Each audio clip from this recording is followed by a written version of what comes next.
नमस्कार दोस्तों, स्वागत है आपका SSC learning point by Singh sir. आज हम करेंगे परसेंटेज का पार्ट नंबर 4। ठीक है, जहां आसान क्वेश्चन होंगे वहां 50 क्वेश्चन देखो कर लेंगे। पिछला वीडियो काफी आसान क्वेश्चन थे तो उनको 50 कर लिया। अब इसमें जैसे क्वेश्चन होंगे उसी हिसाब से इसमें कर लेंगे। चलो स्टार्ट करते हैं बिना देरी किए हुए। कह रहा था एक कस्बे की वर्तमान जनसंख्या इतनी है, यदि शहर की जनसंख्या में 4% वार्षिक वृद्धि होती है तो 2 वर्ष के बाद जनसंख्या कितनी होगी। अब यहाँ पर देखो ये काम किसकी तरह करता है, चक्रवृद्धि ब्याज की तरह करता है। भाई या तो आप ऐसे कर लो 50 के का 104 गुणे में 104 बटे में 100 बटे में 100, इस तरीके से कर लो। या तो भाई चक्रवृद्धि ब्याज का काम हो रहा, क्योंकि एक बार कुछ बढ़ेगा फिर उसके ऊपर कुछ बढ़ेगा, यानी कि अमाउंट बनता जाके। तो 2 साल की इफेक्टिव रेट निकालने के लिए 4 प्लस का 4 प्लस में 4 गुणे में 4 बटे में 100, यानी कि 4 4 8 हो गया, 8.16 आ गया परसेंट। यानी कि 2 साल में इतनी जनसंख्या बढ़ रही है, यानी कि पहले थी 50,000 और इतनी बढ़ गई, यानी कि 108.16% हो गई। परसेंटेज का मतलब 100 आ गया। ये इससे चला गया, ये 2 जीरो इससे चले गए, यानी कि 5 छक्का 30 हो गया, 5 एकम 5 3 8, 5 अट्ठे 40, 5 एकम 5, यानी कि 540 80 कहीं लिखा है, 540 80 आंसर आ गया।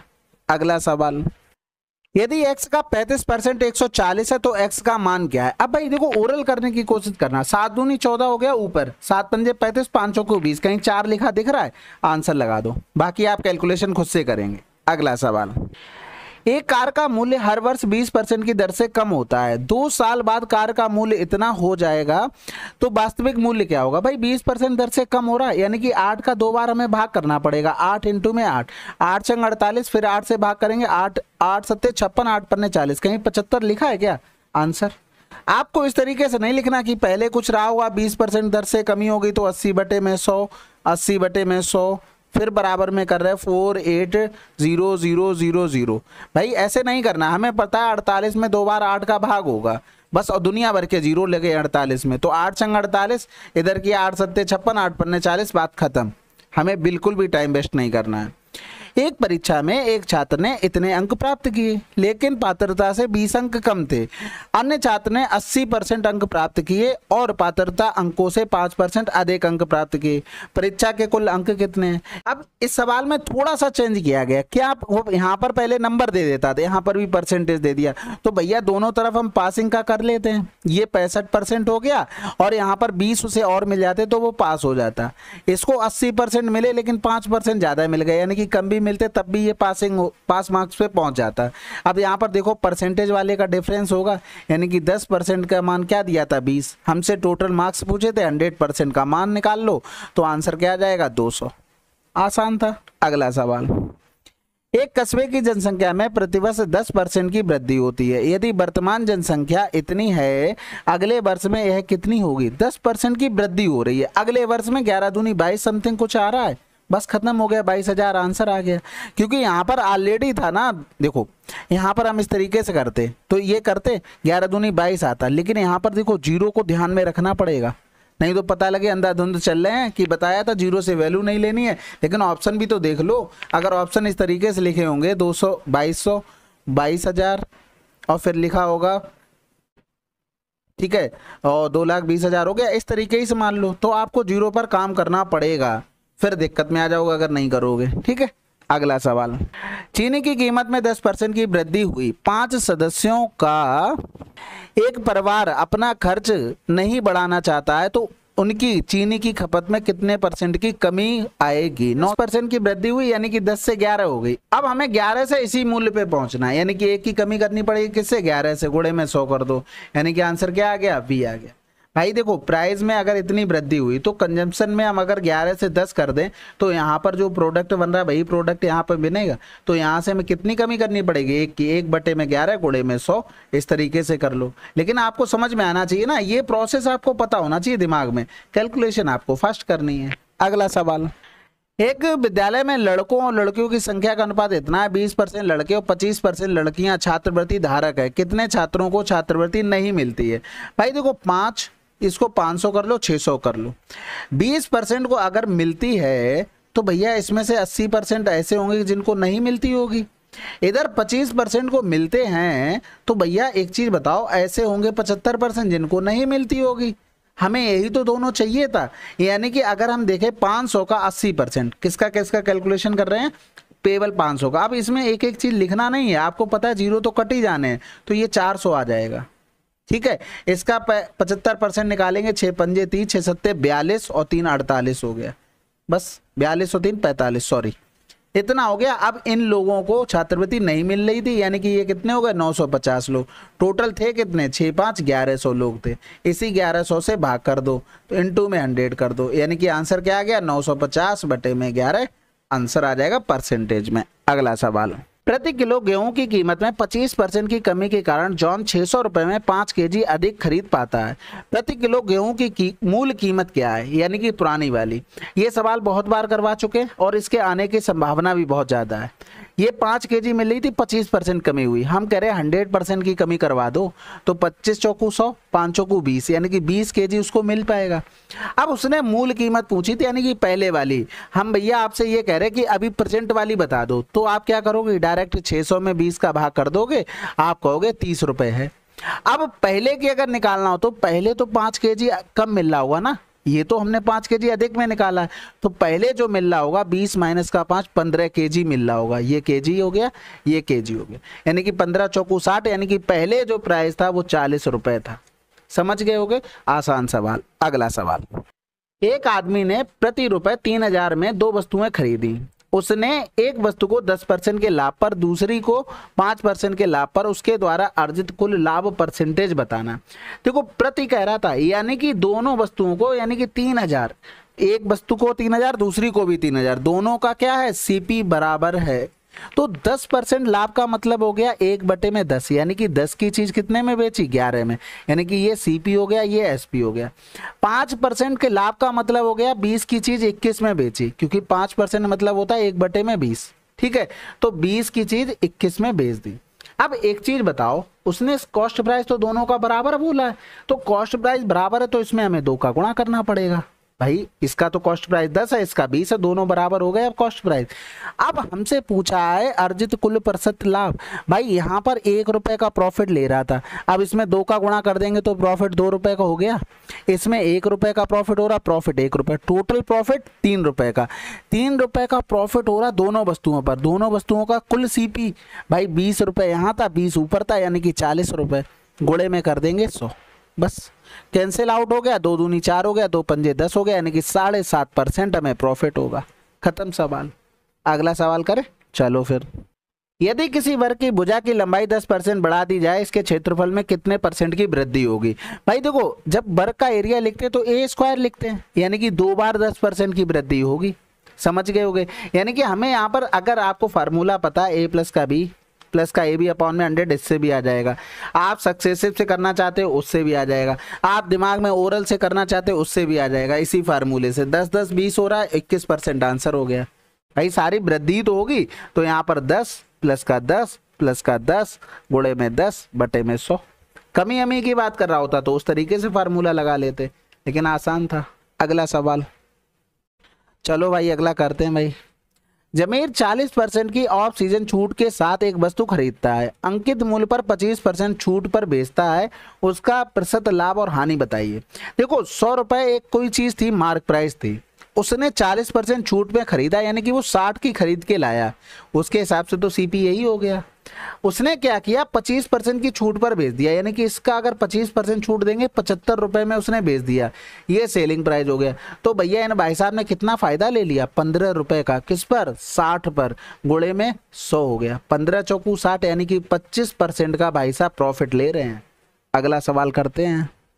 एक कारखाने में उत्पादित खिलौनों में से 20% खराब हो गए और शेष में से 25% खराब हो गए। 4800 खिलौने अच्छी स्थिति में हैं, तो उत्पादित खिलौनों की मूल संख्या कितनी है। आसान है भाई, हमें क्या करना है, 48 में भाग करना है 8 का और 75 का।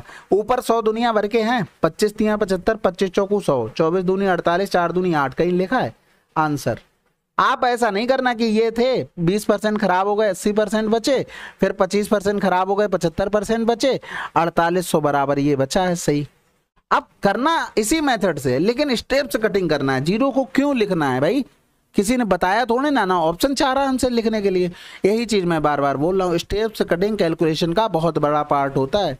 स्क्वायर याद करना, क्यूब याद करना, वो सारी अलग चीज़ है, वो तो जरूरी है। स्टेप्स कटिंग तभी हो पाएगी जब बार बार सेम टाइप के क्वेश्चन करोगे। अगला सवाल, एक कक्षा में 82% छात्र उत्तीर्ण हुए, 2% को रीअपेयर श्रेणी में रखा गया। अनुत्तीर्ण होने वाले विद्यार्थियों की संख्या इतनी है, कक्षा में विद्यार्थियों की कुल संख्या कितनी है? देखो यहाँ पर ये तो लिखा नहीं है कि शेष का 2%, यानी कि दोनों को जोड़ दो। 84% तो निकल गए लोग, वो या तो दोबारा पेपर देके पास हो जाएंगे या तो उत्तीर्ण हो चुके हैं। तो बचे कितने? 16% लोग हमारे हिसाब से फेल हो चुके हैं। क्वेश्चन में 592, 100 का मान निकाल लो, बात खत्म। 16 3 48, 16 7 112, यानी कि 3700 आंसर आए। समझ गए होगे ना? या तो देखो ऐसे कर लो, एक्स का 82 और 2 84, 84% हो चुके फेल, तो भैया सॉरी पास हो गए। कहीं ना कहीं तो देखो री एग्जाम देके वो भी पास ही हो जाते हैं, वो तो जुगाड़ बैठ ही जाते हैं। यहाँ पर इसका मान दिया गया था 592। बस स्टेप्स कटिंग करोगे, मेरी बात मान लेना, बहुत फायदे में रहने वाले हो। ए की ऊंचाई बी की ऊंचाई से 25% कम है, तो बी की ऊंचाई ए की ऊंचाई से लगभग कितने परसेंट अधिक है? भाई सिंपल है, ए 25 का परसेंट का मतलब हो गया 1/4। बी की ऊंचाई से, बी की ऊंचाई 4 है, तो भैया ए की ऊंचाई कम हो गई कितनी? 1। भाई 4 से 1 कम करेंगे 3 ही तो हो गई। तो ये कितना अधिक हुआ भाई साहब? कह रहा था बी की ऊंचाई ए की ऊंचाई से लगभग 1 अधिक बटे में 3 गुणे में 100, यानी कि 33 से 1/3 कर लो या 33% कर लो। अगला सवाल, मैस ने स्टॉक के 1/4 भाग को 20% के लाभ पर और शेष स्टॉक को 15% के लाभ पर बेच दिया, कुल लाभ परसेंटेज ज्ञात कीजिए। देखो स्टॉक का प्राइस हमने मान लिया 100 रुपए था हमारे हिसाब से, मतलब कॉस्ट प्राइस के हिसाब से। अब टोटल कितने थे? 4, यानी कि ये 4 का गुणा कर दिया, टोटल हो गया। इसका 3/4 भाग, यानी कि जो 4 है इसका 3/4 भाग कितना हुआ? 3। तो इधर कितने बेचे गए? 1 बेचे गए। अब कह रहा था 20% के लाभ पर बेचा गया। भाई 100 से 20% प्रॉफिट बढ़ाओगे तो कितना बढ़ेगा? 20, यानी कि 20 का गुणा, ये प्रॉफिट आ गया निकल कर। इसको 15% के लाभ पर 100 से 15% बढ़ाओगे कितना आएगा? 15, यानी कि 1 शेयर बचा था वो 15 में बेच दिया, यानी कि 60 का फायदा यहाँ से, 15 का फायदा यहाँ से, टोटल फायदा कितने का हुआ? 75 का। अब ये जो 75 का फायदा हुआ है किस में हुआ? 100 गुणे में 4 का हुआ। क्योंकि टोटल कॉस्ट प्राइस यही तो था, इनटू में 100 कर दो, कैंसिल आउट हो जाएगा। इधर करेंगे तो 4 एकम 4 हो गया, 3 बचा, 4 अट्ठे 32, फिर से 3 बच गया, फिर 4 सत्ते 28, यानी कि 18.7। अब इसको राउंड ऑफ करोगे तो 19% आंसर आ जाएगा। इसको हम नॉर्मल भी कर सकते हैं, जैसे 3 का 20 किया और 1 का हमने 15 किया। 20 3 60 हो गया, 15 एकम 15 हो गया, कितना हो गया? 75। और ये टोटल कितना था? 4 था, 4 से भाग कर देते, देखो सेम चीज बन रही, यानी कि एवरेज वाला भी मेथड लगा सकते थे। अगला सवाल, यदि 370 छात्र एक परीक्षा के लिए उपस्थित हुए, जिनमें से 352 उत्तीर्ण हुए, तो उत्तीर्ण परसेंटेज ज्ञात कीजिए। देखो 370 तो आ गए टोटल, 352 उत्तीर्ण हो गए, तो हमें उत्तीर्ण वाला परसेंटेज ही चाहिए था। बहुत आसान हो गया, हम सोचे घटाना हटाना पड़ेगा, 370 गुणे में 100, ये कैंसिल आउट हो गया। अब ऐसा भी नहीं 7 का मतलब 37 का टेबल याद हो। सबसे पहले ऑप्शन में देखो सबसे बड़ा क्या लिखा? 9 लिखा, 9 3 27 हो सकता है, यानी कि इस तरीके से कर रहे हैं 352। ऑप्शन का सारा लेना, बस एक बार इतना लिख लो ऑप्शन। 9 का हमने गुणा करना है, तो 9 7 63 हासिल लगा, 6 9 3 27 और 6 33 हो गया, यानी कि 12 से 3 गया 9 हो गया, 4 से 3 गया 1 हो गया। अब देखो भाग जाएगा जाएगा, लेकिन दूसरे नंबर पे सबसे बड़ा लिखा है 7, 7 3 21, 119 से बड़ा आ गया, ये ऑप्शन नहीं हो सकता। दूसरे नंबर पे सबसे बड़ा 5, 5 3 15, 5 7 35 करोगे हो सकता है, तो 5 का गुणा करना, 5 7 35, 5 3 15 और 3 18, देखो 190 छोटा आ गया, आंसर लगा दो। अगर यहाँ पर 96 लिखा होता तब हमें आगे भी गुणा करके देखना पड़ता, क्योंकि हो सकता है अगर 95.7 आ गया तो इसका आंसर 96% हो जाएगा राउंड ऑफ होकर। अगर 95.4 आता तो 95 ही रहता, ये ध्यान रखना, नहीं तो जल्दबाजी में आप आंसर लगाओ, खुशी हो रहे घर पे आके, लेकिन बाद में देख रहे हो आंसर गलत हो गया। ठीक है, अगला सवाल, एक परीक्षा में 35% छात्र एक विषय में अनुत्तीर्ण हुए, 42 दूसरे में, 30% दोनों विषयों में अनुत्तीर्ण हुए। यदि विद्यार्थियों की कुल संख्या इतनी थी तो केवल एक विषय में कितने विद्यार्थी अनुत्तीर्ण हुए? बहुत सिंपल सवाल है, ये इस तरीके से रहा, दोनों में कितने हुए? 30% हुए। अब भैया ये वाला अगर हम पूरा मान लें 42% है, तो 30 में से हम कितना ऐड करेंगे? 42 पे पहुंचेंगे, यानी कि 12%। तो 42% जो 12% आया ना, वो केवल इस पार्ट का आया जो केवल एक विषय में हमारे फेल हुए। इसी तरीके से ये वाला हमारा 35% का था, तो इसे 5% हमें लेना पड़ेगा, यानी कि ये जो है ना, ये सिंगल 5% लोग इसमें फेल हुए। यानी कि अगर हम यहाँ पर देखें तो एक सब्जेक्ट में कितने लोग फेल हुए हैं, 12 5 17% फेल हुए। यानी कि हमें 2500 का 17% निकालना था, आंसर आ जाता। 17 पना 85, 17 दूनी 34 और 8 42 आंसर। अगला सवाल, एक चुनाव में उम्मीदवार ए को कुल वैध मतों का 75% प्राप्त हुआ। यदि कुल मतों का 15% अमान्य घोषित किया गया और कुल मतों की संख्या इतनी है, तो ए के पक्ष में डाले गए वैध मतों की संख्या कितनी है। आसान है भाई, टोटल रहा 5,60,000। अब इसमें से 15% अमान्य हो गए, तो मान्य कितने बचे, 85% बचे।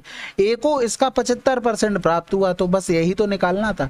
यानी कि ये 25 तिया 75 हो गया, 25 चौकू 100 हो गया। इधर करेंगे तो 4 एकम 4 हो गया, 4 चौकू 16 हो गया, तो 3 पंजे 15 हो गया, 3 अट्ठे 24 और 1 25, गुड़े में कर देंगे 14, 14 पंजे 70 हो गया, 14 पंजे 70 और 7 77 हो गया, 14 दूनी 28 और 7 35 हो गया। कहीं 3 5 7 लिखा है, आंसर लगा दो। जीरो से तो मतलब नहीं, आपको पहले ही बता चुके हैं। ऑप्शन पे डिपेंड करेगा कि हमें एग्जैक्ट जीरो पे कैलकुलेशन करनी है कि नहीं। अगला सवाल, संख्या x और y इस प्रकार है कि रेशियो ये दिया गया था, कह रहा था x z से 20% अधिक है और y z से कितना अधिक होगा। अब x z से 20% अधिक है, यानी कि अगर हम देखें तो 20% मतलब क्या हो गया, 1/5 हो गया। यानी कि अगर ये 5 है तो ये 6 हो गया। लेकिन एक चीज बताओ, x का मान एक ही सवाल में दो जगह अलग अलग हो सकता है, नहीं हो सकता। यहाँ पर 4 था, यहाँ पर 6 था, दोनों का एलसीएम 12, तो हम यहाँ पर दोनों को 12 बना लेते। इसमें 2 का गुणा करके, इस पूरे में 3 का गुणा करके हम बना लेते। यानी कि x का मान हो गया 12, z का मान हो गया 5 दूनी 10 हो गया। अब यहाँ पर अगर देखें तो y का मान कितना हो गया, 5 तिया 15 हो गया, भाई इसमें गुणा कर दिया ना। अब कह रहा था y z से कितना अधिक है, भैया 5 अधिक है, बटे में 10 गुणे में 100, यानी कि 50% हमारा आंसर आ गया। ठीक है, अगला सवाल। अब ये सवाल ये बिल्कुल आसान सवाल है, देखो सिंपल सा, परसेंटेज से परसेंटेज कैंसिल आउट, बाई से बाई कैंसिल आउट हो गया, x बराबर क्या आ गया, z। अगला सवाल, यदि एक गांव की जनसंख्या 5 वर्ष में इतने से बढ़कर इतनी हो जाती है, तो प्रति वर्ष जनसंख्या में औसत प्रतिशत वृद्धि बतानी। सबसे पहले हम यही देख लेते कितनी वृद्धि हुई। 25 सत्ते 175 हो गया, 25 एकम 25 हो गया, 1 बचा, 25 पंजे 125। इधर करेंगे 7 एकम 7 हो गया, 15 सत्ते 105, 5 तिया 15 हो गया, 5 दूनी 10। कितने की वृद्धि हुई, 1 की, किस पर, 2 पर, गुणे में 100 हो गया, यानी कि 50% हो गया। लेकिन हमसे पूछा गया था प्रति वर्ष, यानी कि ये तो 5 वर्ष का आया, तो प्रति वर्ष के लिए हम 5 का भाग कर देंगे, तो आंसर क्या आ गया, 10% प्रति वर्ष। अगला सवाल, एक परीक्षा में 1000 लड़के 600 लड़कियों को परीक्षण में जांचा गया। 40% लड़के और 35% लड़कियां उत्तीर्ण हुई। परीक्षा में भाग लेने वाले उम्मीदवारों की कुल संख्या का परसेंटेज ज्ञात कीजिए। लेकिन वो तो टोटल दिया गया, उससे तो कोई मतलब नहीं है। इसमें सही लिखा, देखो फेल होने वालों का टोटल परसेंटेज। अब भैया 1000 थे, ठीक है, इसमें से पास होने वाले फेल होने वाले, इधर 600 थे, इसमें भी पास होने वाले फेल होने वाले। जब 40% लड़के उत्तीर्ण हो गए यानी कि पास हो गए, तो 60% फेल हो गए होंगे, क्योंकि कोई भी चीज होती है टोटल 100% होता है ना, समझ गए होंगे। इसी तरीके से 35% लड़कियां पास हो गई, तो 65% क्या हो गई, फेल हो गई। ये तो बात समझ गए। अब यहां से अगर हम देखेंगे तो भैया टोटल यहां पर कितना फेल हुआ, 1000 का हम निकालते हैं 60%, यानी कि 600 बच्चा फेल हो गया, यानी कि लड़के। इसका हम 65% निकाल लेते हैं, तो 6 पंजे 30 हो गया, 6 छरंग 36 और 3 39 हो गया, यानी कि 390 यहाँ फेल हो गए। कुल मिलाकर 990 हमारे फेल हो चुके हैं। तो यहाँ पर निकाल लेते हैं 690, टोटल कितने स्टूडेंट थे यहाँ पर कर देंगे 1600, यानी कि ये 1600 हो गया, गुणे में 100 हो गया, ये कैंसिल आउट हो गया। इधर करेंगे तो 16 छक्का 96 हो गया, यानी कि ये आंसर हो नहीं सकता, ये हो नहीं सकता, ये हो नहीं सकता, आंसर लगा दो। क्योंकि हमें क्या, एक डिजिट मिल गई 6, बस काम खत्म हो गया। अपने ऊपर कॉन्फिडेंस होना चाहिए बस कि हम ये चीज सही कर रहे हैं। कॉन्फिडेंस नहीं होगा फिर कैसे कर पाओगे। अगला सवाल, एक गांव की कुल जनसंख्या 4000 है। पुरुष और महिलाओं की संख्या में क्रमशः इतने इतने की वृद्धि होती है और परिणाम स्वरूप गांव की जनसंख्या इतनी हो जाती है। सदस्यों के आने से पहले गांव में पुरुष की संख्या कितनी थी। देखो हम ओवरऑल देख लेते हैं कि पहले कितने % की वृद्धि हुई।